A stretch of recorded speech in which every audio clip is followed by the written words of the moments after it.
YouTube ಚಾನಲ್ಗೆ ಸ್ವಾಗತ. ಇವತ್ತು ಬೆಲ್ಲದ ಟೀ ಹೇಗೆ ಮಾಡೋದಂತ ಹೇಳ್ತಾ ಇದ್ದೀನಿ. ಬೆಲ್ಲದ ಟೀಗೆ ನೀರು ಕಾಸಕ್ಕಿಟ್ಟು ಅದಕ್ಕೆ ಟೀ ಪುಡಿ ಹಾಕಬೇಕು. ಟೀ ಪುಡಿ ಹಾಕಿ ಸ್ವಲ್ಪ ಬೆಲ್ಲ ಹಾಕಬೇಕು. ಉಂಡೆ ಬೆಲ್ಲ ಇದು, ಅಚ್ಚ ಬೆಲ್ಲ ಅಲ್ಲ. ಅಚ್ಚ ಬೆಲ್ಲ ಆದರೆ ಹಾಲು ಹಾಕಿದರೆ ಒಡೆಯುತ್ತೆ. ಇದು ಉಂಡೆ ಬೆಲ್ಲ, ಹಾಗಾಗಿ ಒಡೆಯೋದಿಲ್ಲ, ಚೆನ್ನಾಗಿರುತ್ತೆ. ಟೀ ಚೆನ್ನಾಗಿ ಕುದೀತಾ ಐತೆ. ಬೆಲ್ಲ ಹಾಕಿ ಟೀ ಪುಡಿ ಹಾಕಿ ಮೇಲೆ ಚೆನ್ನಾಗಿ ಕುದ್ದ ಮೇಲೆ ಹಾಲು ಹಾಕಬೇಕು. ಹಾಲು ಹಾಕಿ ಒಂದು 5 ನಿಮಿಷ ಕುದಿಸ್ಬೇಕು. ಬೆಲ್ಲ ಹಾಕಿ ಒಂದು 5 ನಿಮಿಷ ಕುದಿಸ್ಬೇಕು. ಚೆನ್ನಾಗಿ ಕುದ್ರೆ ಬೆಲ್ಲದ ಟೀ ಭಾಳ ಚೆನ್ನಾಗಿ ಆಕತಿ. ಭಾಳ ಚೆನ್ನಾಗಿ ಮೇಲೆ ಕುಡಿದು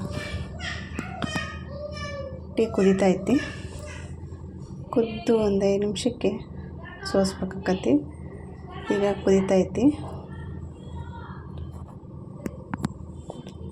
ಕುದ್ದ ಮೇಲೆ ಟೀ ಸೋಸಬೇಕು. ಇವಾಗ ಸೋಸಿ ಮೇಲೆ ಹೀಗಾಗೈತೆ ನೋಡಿರಿ, ಚೆನ್ನಾಗಿ ಆಕತಿ ಟೀ. ಆರೋಗ್ಯಕ್ಕೂ ಒಳ್ಳೆಯದು. ಕುಡಿದು ಟೇಸ್ಟ್ ಹೆಂಗೈತೆ ಅಂತ ಕಮೆಂಟ್ ಮಾಡಿರಿ.